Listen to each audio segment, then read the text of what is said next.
Okay, everybody, welcome to class. Can you hear that? Can you hear me a little bit?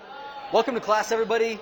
Real quick, we're going to dive into material, but I wanted to state that if you miss class for some reason, obviously we starting this next class on, what day is today? Monday. So yeah, on Wednesday, we will start collecting in-class participation points for having a clicker.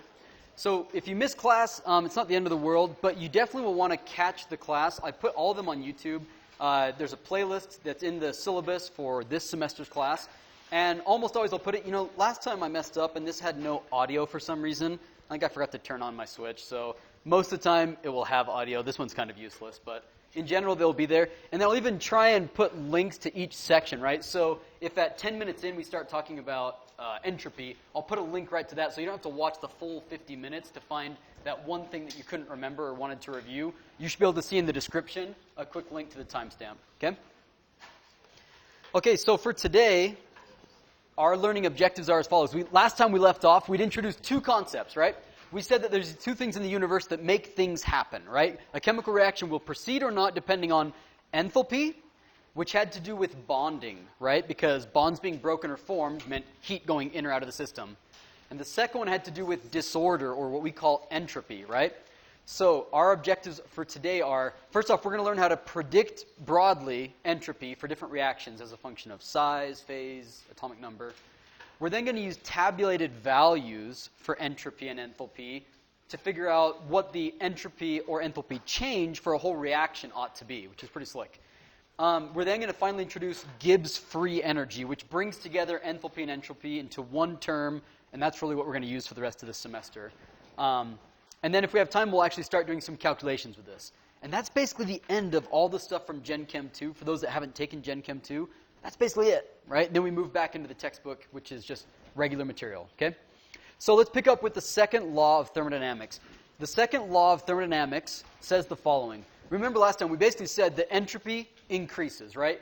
Whenever something happens, it's because overall the disorder of the universe got a little bit more disordered, right? Or in other words, we could write that mathematically as follows. The change in entropy is going to be equal to the integral of the change in heat divided by temperature, okay?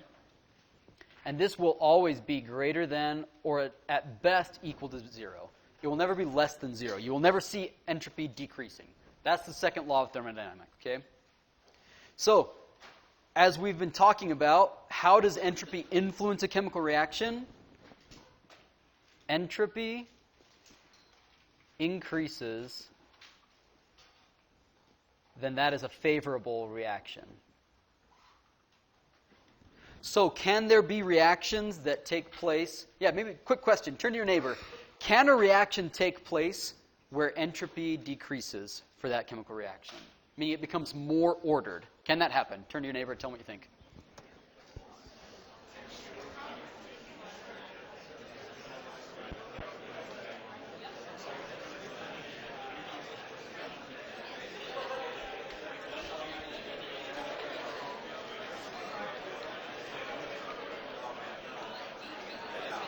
Okay, what do you think?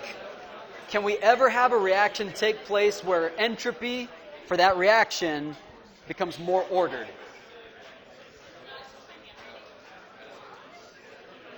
What do we think? All right, Alex, what do you think? Yeah, you say yes, it will require energy, right? So remember we had two terms, right? Enthalpy, that's the heat going in and out of the system, and entropy, right? And we said that depending on the equation, one might dominate. For example, you could have a reaction that's really exothermic. It forms a whole bunch of bonds. And so it wants to happen from a bonding standpoint, but it might have to order for that to happen, right? And then you can have the opposite, where maybe it's endothermic, but entropically it's favored. That's the rubber band demo from last time. So it's a bit of a trick question. Now, when we say that it got more disordered, does that violate the second law of thermodynamics? How are we not violating the second law of thermodynamics? What do you think? See some head nodding. Had an idea? Yeah. Yeah. I mean, if you used energy, for example, to make that happen, well, how did you get that energy? Did it create more entropy? We know that, in fact, that must be the case, that something got more disordered, right, for this to happen. I think of like compressing gas, right? if you were to compress air into, or nitrogen to form a liquid, that took a ton of energy. And technically it went from a gas, which is super disordered, because these things are zooming all over the place, to a liquid, which is much less disordered, right? But the energy came from somewhere, right? Now, there are some general rules, and we'll do these as activities real quick. So go ahead and jump into Top Hat. And again, I'm going to make these all worth 0 points today, but today's the last day, so get your Top Hat stuff figured out by next class. But there's some general rules. First off, as you increase molecular size, you become more disordered. Entropy increases. And maybe a good way to think of that is imagine you've got different molecules. You've got this molecule, which is a polymer, and then you've got this molecule, which is a polymer. Now, the way that I've drawn those like straight lines, but remember, those are probably going to be all squiggly and pointing every which way. So which one can be more squiggly? The longer one, right? So the bigger your molecule, they tend to have more entropy. Okay? The next rule of thumb says phases. You've got solids, liquids, and gases for phases. Which ones will be more disordered? We've already said it. Gases will be the highest entropy, followed by liquid, and finally solids. Okay? Bonding. I don't remember what I had to say about bonding. Let's skip that for now. I don't remember what I had about that. Dissolution. Something's dissolved versus undissolved. Think when it's dissolved, that's sort of like adding an additional component to your liquid, so it became more disordered. And then atomic mass. The higher the atomic mass of your elements, the more electrons they have. All of those electrons are moving in different ways. That's all disorder, right? So that's all going to increase your entropy. So with those general rules of thumb, how about this reaction? This reaction is limestone, calcium carbonate, forming lime, calcium oxide, and CO2. By the way, this is one of the key reactions that they're looking at to reverse carbon emissions into the atmosphere. If you're going to try and sequester, carbon sequestration, you can sequester that carbon. This is one way to do it. You can take lime, force it to react with CO2, hopefully before it ever leaves the refinery, right, or the power plant, turn it into limestone, and now it's captured because it's pretty dang stable, right? So entropically speaking, going from limestone into lime and CO2, entropy increase or decrease, get your answers in. Okay, we're going to close the poll. Again, these aren't worth points yet today, but tomorrow they will be, or Wednesday they will be. Okay, people think what? People think, yeah, it increases. Now, what's your justification? We went from a great big molecule to smaller molecules. Shouldn't this increase? Or shouldn't that actually decrease us, right, in entropy? So why does it actually increase? What do you think, Milia? A gas. And gas is like massive entropy boost, right? Phases make big differences. Yeah? Question? Yeah, just real quick. When you do start grading these, are we graded on correctness or participation? Great question. It will depend. Almost always my default is half and half. I mean, if you show up and put something in, you'll get half your points. Some of them are really trick questions. Like last time, I remember like the rubber band question. Nobody ever gets that right. Nobody ever realizes that it's going to shrink, right, correctly. So that would be one that I would make internally on my end. I would know that it's worth only participation. You won't know that. So I want you to come and try your hardest. But I understand that some questions are hard, and I'm not going to penalize you for not knowing what I'm thinking ahead of time. Okay? Let's go on the next one. How about this one? Okay, you've got silver, that's aqueous, silver ions, and chlorine ions reacting to form silver chloride. So that's aqueous and aqueous forming a solid. So get your answers in.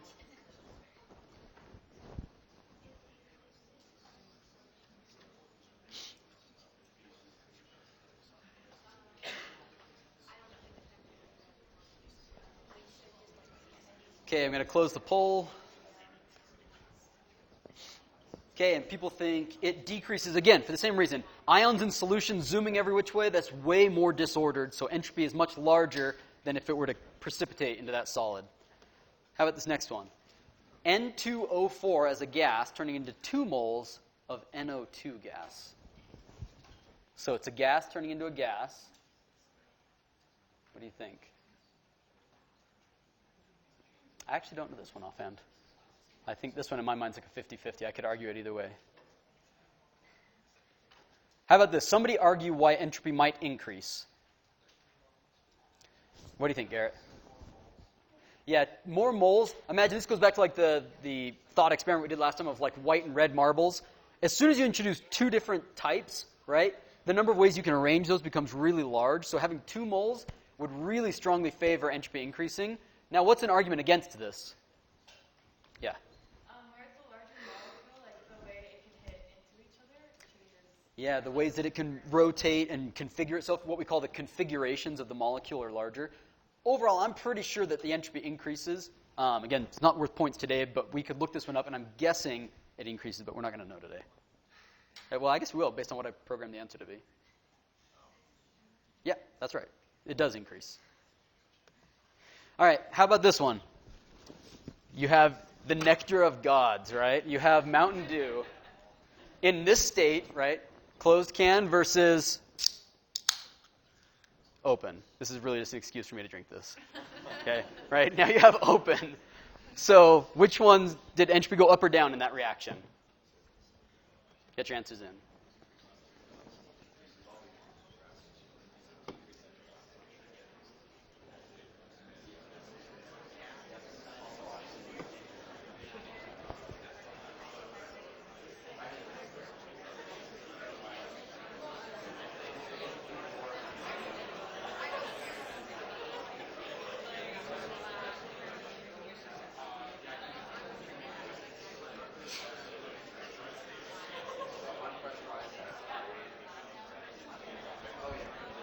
Okay, what do we think? We're going to close the poll. And people think entropy increases. How come? Somebody argue it for me. What's that?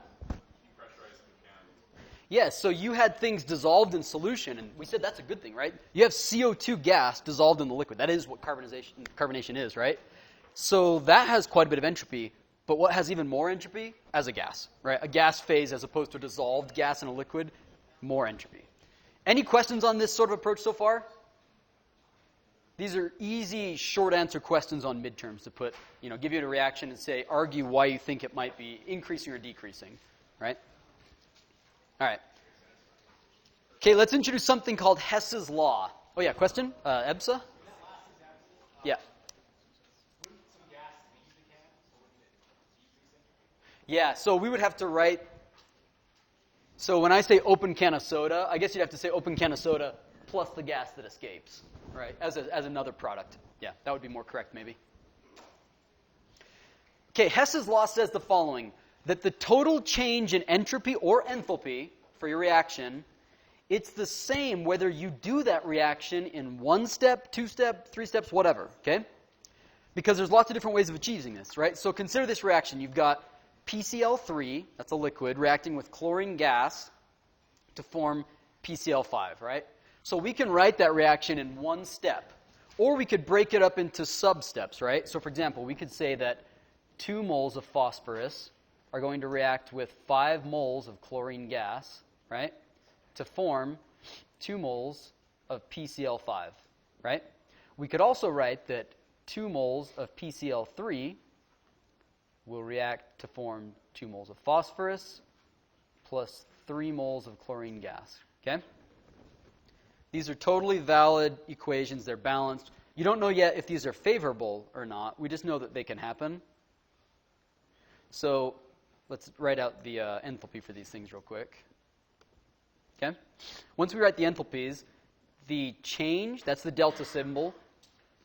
R means for a reaction. H is enthalpy. So the change in enthalpy for the reaction of that first one is negative 887 kilojoules. Negative 887, that's kilojoules per mole. Okay? For the second one, our change in enthalpy, that's delta sub RH, is going to equal positive 640 kilojoules per mole. Okay? So one gives off quite a bit of heat. The other one absorbs quite a bit of heat. Now what happens if we add these two equations together? If you add them together, you see that on the reactant side you've got 2p, but on the product side over here you've got 2p, so these will cancel out. All 3 of those Cl2s will cancel out, and you're left with just 2 up there. And now if you add these up, you've got 2 PCl3 plus 2 Cl2 gives us 2 PCl5. How does that look compared to the equation that we're trying to calculate? It's pretty close, right? We're just multiplied by 2. We basically have we have double the moles of the equation that we care about. So what we could do if we wanted to figure out what's the change in enthalpy for that reaction up there with just 1 mole, we can use these values, right? If we add these up directly, we get, somebody add those up for us. Negative 887 plus 640. Somebody got that? What is it? So it would be negative 247 for the reaction that has 2 moles of each. So what would it be for just 1 mole of each? You just divide this by 2. So what is that?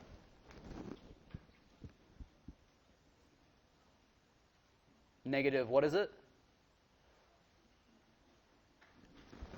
Help me out, people. Math, 123 and a half. Is that right? Doing math in front of people is dangerous. Right? This makes sense? So if I didn't give you this value for this first reaction up here, I could give you the values for these two, and you could use Hess's law to figure out what it is for the other one, right? And this is relatively simple because it's just 2 steps going to 1. But if it was like 7 steps, you could still just add those things up. Now, maybe I gave this one reversed. Like, maybe I started out with chlorine gas, just like I did in the first one. Like, the first one started out with 5 moles of chlorine gas. If this one was reversed, then it would start out with 3 moles of chlorine gas. And that means that this positive 640 would also become a negative because I reversed the equation. So realize that not only can you add these things up, multiply them, divide them, but if you switch the equation, make the products reactants and the reactants products, you just have to switch the sign of this. Okay? Any question on Hess's law? On this sort of thing? Yeah. Just want to make sure those amounts on the far right, entropy, Yeah, the enthalpy. those were just given to us, right? Yeah, in this case, I just gave you those, right? We're going to learn how you calculate those in the next thing that we do. Okay? All right, let's keep going. If you wanted to calculate the change of enthalpy for one of these reactions, and I didn't give it to you, you might still be able to calculate it, but you would need to know what the formation enthalpies are for individual products and reactants, right? So right here, I say this tabulated values exist for the standard enthalpy of formation, or they call it the standard molar entropy for individual compounds, right? If I click on one of these things, wherever this takes us, to Wisconsin, right? Here's a whole bunch of compounds, right? Aluminum as a solid, aluminum chloride, aluminum oxide. For each one of these, you see this delta H sub F naught. So what does all that mean? Delta HF means the change of enthalpy of formation, meaning to form each one of these things, to form that species, that is the free enthalpy required to do it. And then the naught means at a certain temperature. That's a very special condition, meaning atmospheric, 1 atm of atmosphere and room temperature. Okay? That's what the little naught means. If the naught's not there, then instead we would write something like, pull up my pen. We would write, oh, I lost my pen. Bizarre. Huh, I can draw with the mouse, but not with the pen. Right? You'd have to write delta R. The mouse is so much worse. Let me try and fix this. Right? And you'd say something like 900K. All right, let me try and fix this. So, you see that there's multiple columns here. You've got delta HF, you've got S naught, and then you've got delta G naught, right? So delta HF naught is our enthalpy, the S naught is the entropy of formation, and then delta G naught is our formation energy, or Gibbs free energy of formation, okay? Remember, Gibbs free energy is the one we're going to introduce later today, and it brings together entropy and enthalpy, okay? All right, let me go back to typing. So you can pull those up in tables, right? And this table only gives them at room temperature. If I wanted to make that calculation for a reaction at some elevated temperature, I would need totally different values that correspond to that temperature, okay? So if your reaction, when you go get a job and whatever you're doing, takes place at 100 degrees Celsius, you cannot use these values to figure out the change of entropy or enthalpy for your reaction, because these only work at room temperature, because that's what this table is given at. You'd have to look them up at different temperatures. Good news is there's lots of resources out there that do that for a surprising number of compounds. Not everything that you'll want to look at, but the vast majority of things you care about, thankfully people came before us and calculated these thermodynamic properties, okay? All right, so let's do it for this example right here. So we've got N2 gas plus H2 gas forming ammonia, okay? So let's use that table that we just had and try and calculate it, right? So we're going to have 1 mole of N2 gas, 3 moles of H2, and 2 moles of ammonia. So the first thing that I should say right here is that if you're ever dealing with elemental substances in their form where they exist at atmospheric conditions, then does it cost any energy to take helium gas, which exists as helium gas in room conditions, and turn it into helium gas? No. It's in the form that it started in. So there's no energy needed. So it's always zero for elemental substances that are in their phase that they want to be in under random conditions, right? So let's go to N2, right? N2 is in that state, so it's going to be 0, right? This one right here is just going to be 0.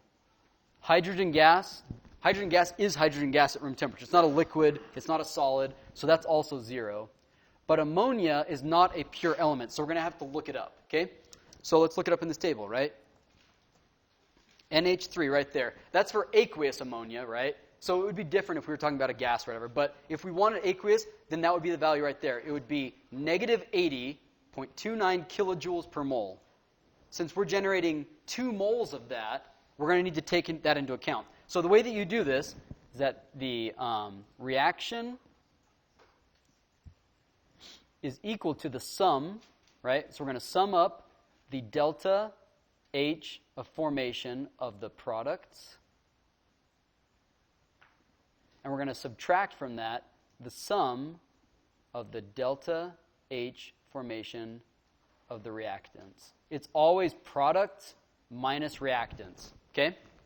So in this case, what are our reactants? It's nitrogen and hydrogen, and they're both 0. So the second term is just 0, right? Now we have to sum up the products, and there's 2 moles of ammonia. So we would take 2 times 82. Was it negative 82? 2 times negative 80.29. And that's going to be, in this case, the entire change in enthalpy for this reaction, right? So it's just going to equal 2 times negative 80.29 kilojoules per mole. Okay? Any questions on this? This is an easy one. We'll do another one that's a little bit harder in just a minute. Like if one of your products or one of your reactants wasn't 0, then you'd have to include 4, right? Any questions on this? On calculating the change of enthalpy or entropy for a reaction using this table of values? Yeah, Carlos. To clarify, you used it for the gas, not the... Yeah, this is asking for a gas. This table didn't have it for a gas, so that's not the correct answer for that one. It would be the correct answer for aqueous ammonia. We would need to find another table that features it as a gas. And I don't know where that is, but we could find it if we wanted to. Yeah, Alex? Will the entropy values also be 0 for atoms in your elemental state? Great question. Entropy, what do you guys think? Will the entropy of an element, even in its elemental form, be 0 or not? Remember, heat has to do with the heat of formation, right? When you want to make something, how much energy has to go into it or out of it. But on the other hand, entropy is just saying how much disorder is there. So even though a material, let's say oxygen gas is oxygen gas at room temperature and pressure, it still has an entropy associated with it. So it is not 0. Enthalpy values for elemental substances in their elemental form is 0, but entropy is never 0. Okay? Great question, Alex. Thanks for pointing that out. Okay? All right. So we've been kicking this around, talking about it for a while. Let's finally introduce it. Does enthalpy or entropy dominate? It's this complicated question. We have to consider both. And the way that we do that is by bringing them together with a new thermodynamic state function, which is free energy, right? Gibbs free energy. Named after Gibbs, the first PhD in the United States, actually, way back in, I can't even remember when, like the 1800s. Okay? It's defined as the maximum amount of non-expansion work that can be extracted from a closed system. And it has the equation G, that's our Gibbs free energy, is going to be equal to the enthalpy minus temperature multiplied by entropy. We have to multiply temperature by entropy because you remember how we defined entropy. It was defined divided by temperature, right? To have the right units, it has to be multiplied by temperature, okay? So the Gibbs free energy is equal to H minus Ts, right? H minus Ts, that's our Gibbs free energy, okay? So if we write some generic reaction, right, where there's N sub A moles of compound A, and compound A could be oxygen gas or hydrogen gas or whatever, right? This is just a generic one. And you've got N sub B moles of compound B reacting to form N sub Y moles of Y and N sub Z moles of Z, okay? We can do, once we have a generic reaction, we can figure out what's happening in terms of free energy. Like, it should be a function of various different things. For example, temperature and pressure, we know that it's a function of those because enthalpy and entropy both are, right? But it can also be a function of how many moles of these different things are present, okay? So the change in free energy, technically we need to write it out. If we write out the entire change in free energy, it would be as follows. It would be equal to, well, first we have to figure out, we know that H, what is H equal to from last class? Somebody pull that up for us. Enthalpy, go back to your notes, what was H equal to?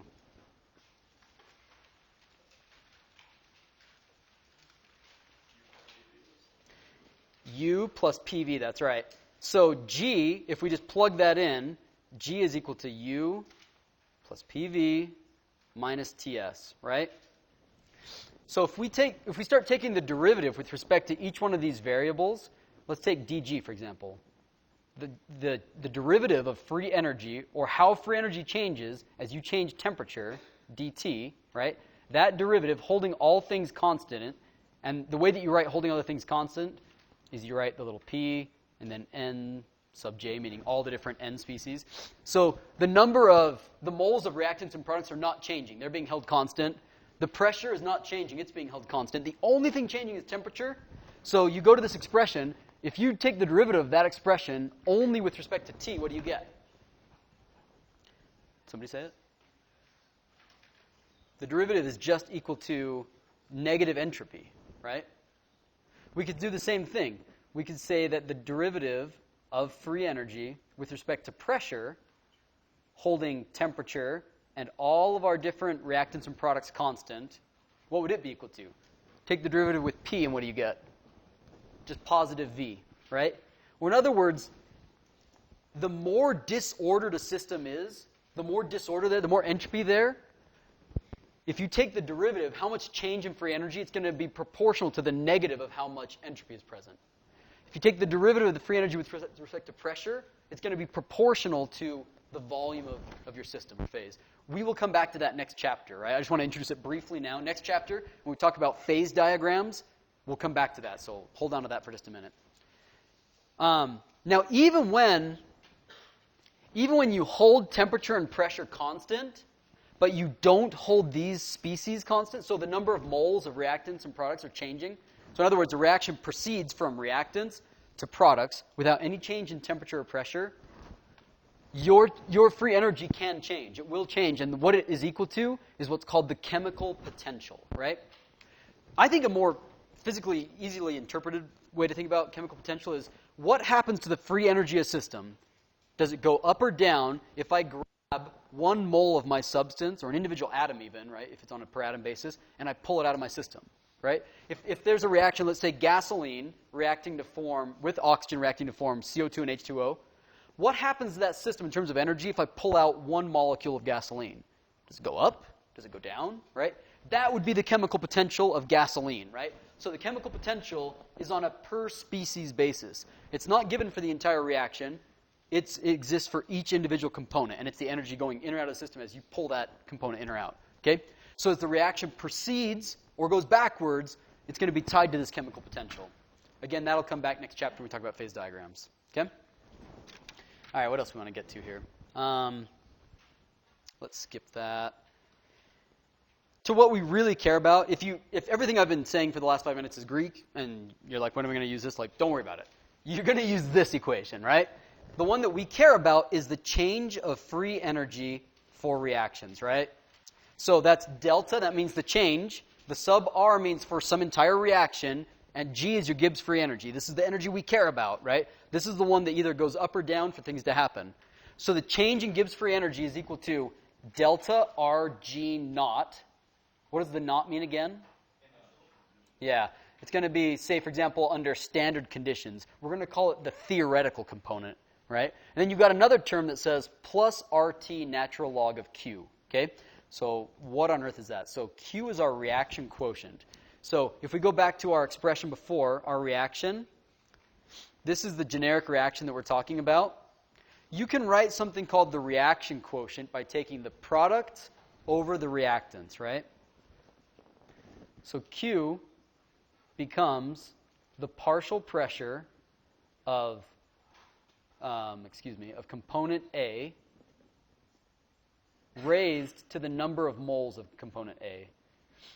Sorry, it's products, not reactants. So that's Z. Partial pressure of component Z raised to the number of moles of Z multiplied by the partial pressure of component Y raised to the number of moles of Y divided by the partial pressure of component A raised to the number of moles of component A times the partial pressure of component B raised to the number of moles of component B. Okay?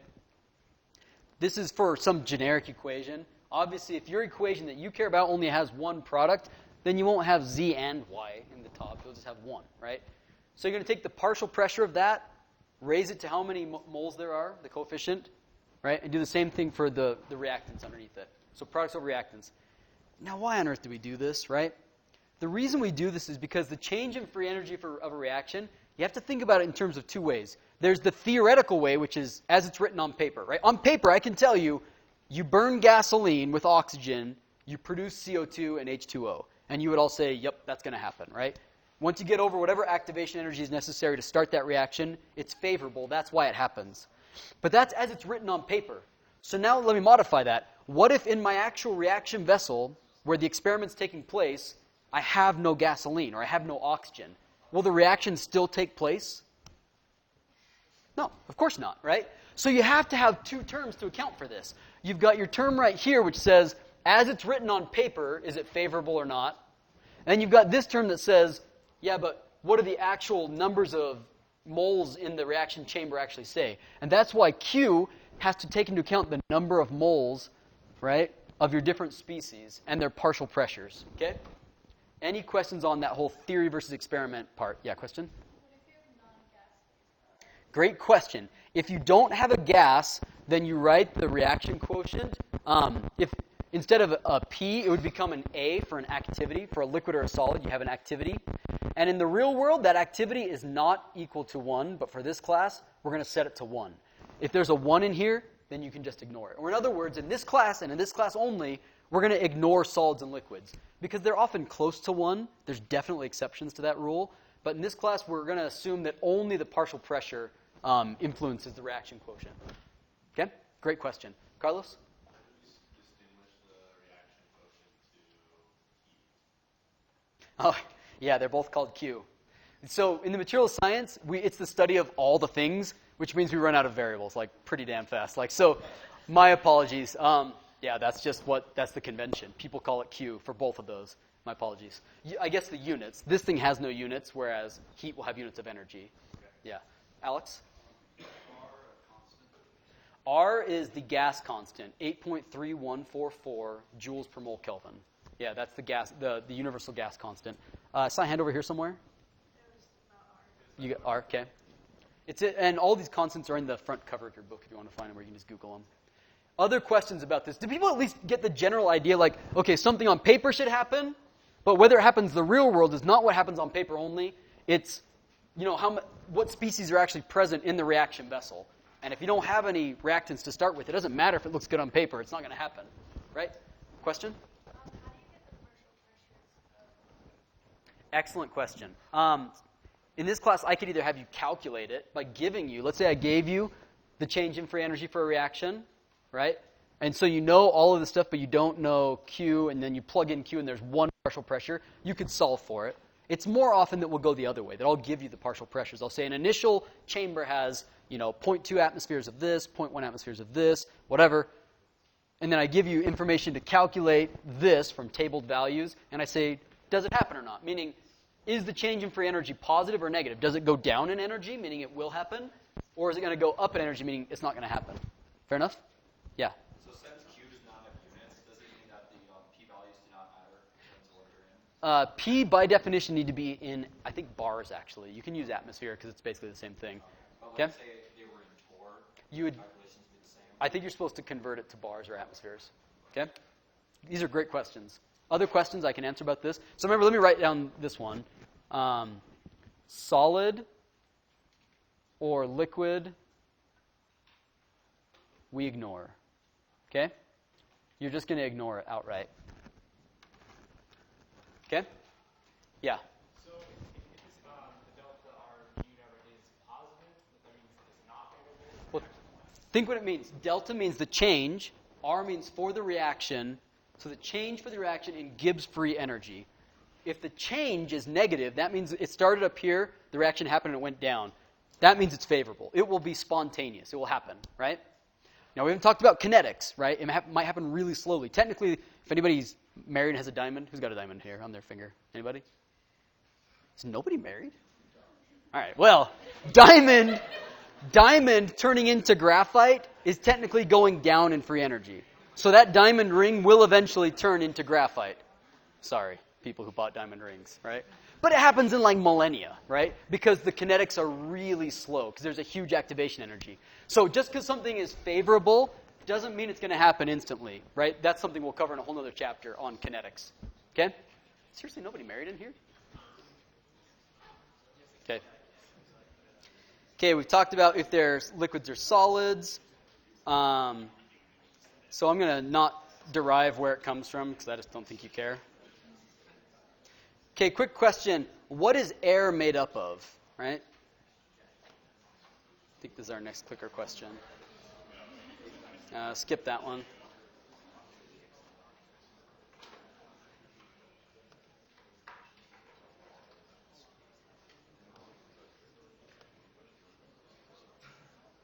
Oh, gosh.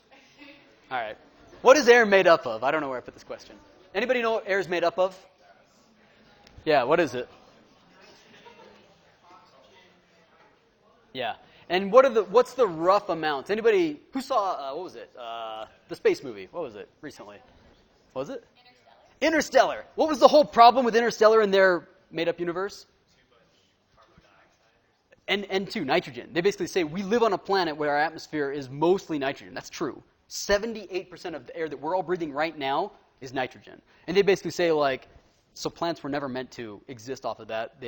Off of oxygen, and so they switched to nitrogen, and that led to like all their crops dying, right? That doesn't really happen in the real world. But that was the premise of that movie, right? So in the real world, though, our air really is 78% nitrogen.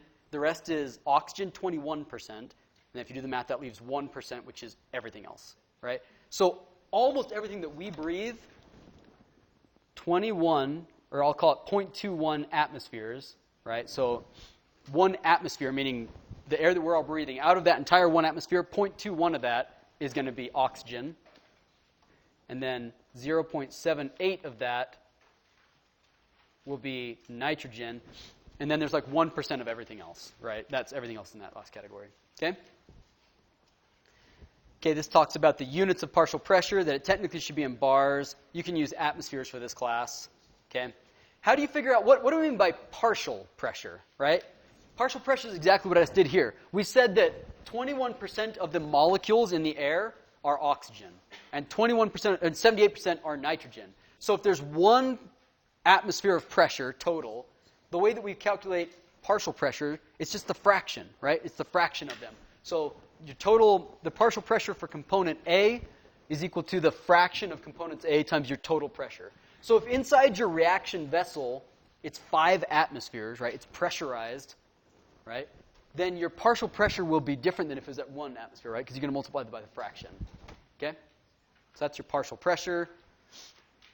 We've said that delta RG tells us whether or not a reaction takes place, and it can be done at any temperature, right? Because remember, delta G, let's go back to it, right here. Delta RG says there's this term. This must be calculated at specific temperature. So even though we call it not, We're not talking about room temperature and pressure, right? I wish they'd had a different convention, but we don't have it.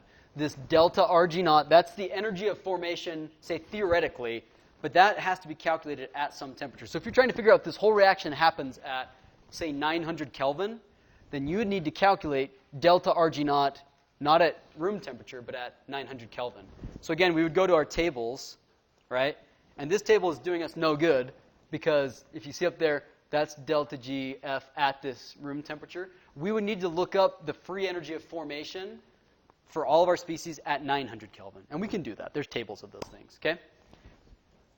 And then temperature is right here. It's the gas constant times temperature. So this tells us as a function of temperature whether different things will happen, okay?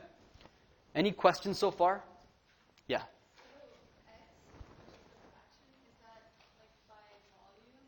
The percent by moles. Good question. That is the mole percent. Okay? I'm going to skip that clicker activity and just do some actual calculations because I think they'll be more helpful. Okay? So just like we did before, where you can calculate the change in enthalpy or the change in entropy for a whole reaction if you know the formation values, you can do the exact same thing with Gibbs free energy, right? That's why it's listed in the same table here. If I know what these Gibbs free energies of formation are, then we can use those to figure out the Gibbs free energy of formation for a reaction. That's your delta G naught. So let's do a quick example of it, okay? Let's do it for this one here. NaHCO3 plus NaOH forming CO2. So if we're going to do that, I don't know if they're in this table or not. Let's try and find them. NaHCO3. Sodium carbonate. So NaCHO3.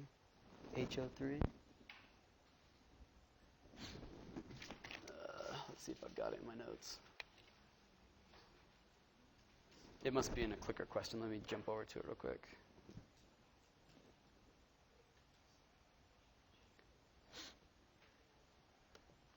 Let's see. Okay, right here. So let's try this one together. This will probably be the last thing we do today. So if I asked you to calculate delta GF naught, that's the change in Gibbs free energy of formation, right? At whatever temperature I'm going to give you the data at. Then I've given you the formation values for each of these species separately. How would you go about calculating it for the whole reaction? Remember, it's going to be products minus reactants. You're going to sum up all the products and then subtract from that the value for the reactants, okay? So we'll just do this one together, I think. So our reactants and products, our products are going to be CO2 gas, and that has a value right here, negative 394 kilojoules per mole. So we're going to sum up, again, products minus the sum of reactants.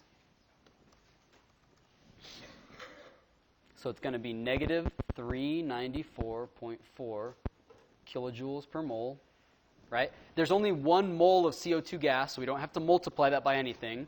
But we do have to add to it the value for NaOH, which is negative 379.5, negative 379.5 kilojoules per mole.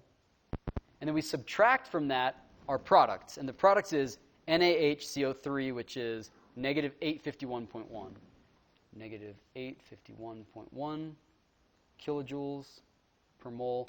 Somebody punch that in and tell me what you get. 77.2 kilojoules per mole. So, remember, what we just calculated, I should write the little naught there. We just calculated delta RG naught, okay? We did not calculate delta RG. The difference between delta RG naught and delta RG, again, is right here. What we just calculated was this guy.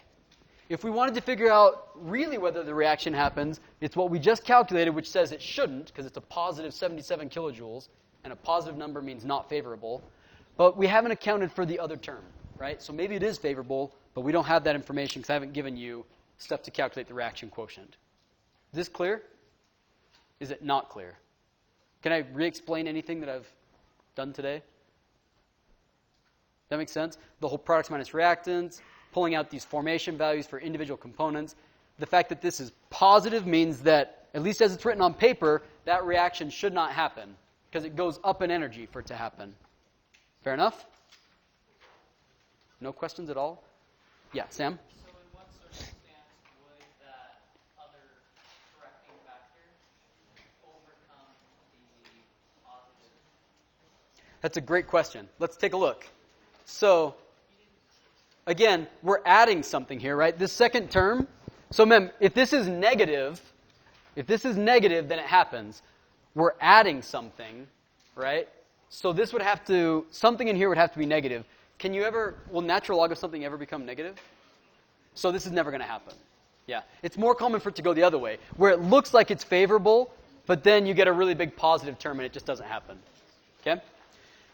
Okay, we are going to wrap it up here, and we'll pick up here next time actually using this we'll do a couple examples, and then we're going to dive into electrochemistry. So if you haven't started reading chapter 16, go ahead and start reading it now because we're going to need it for next class.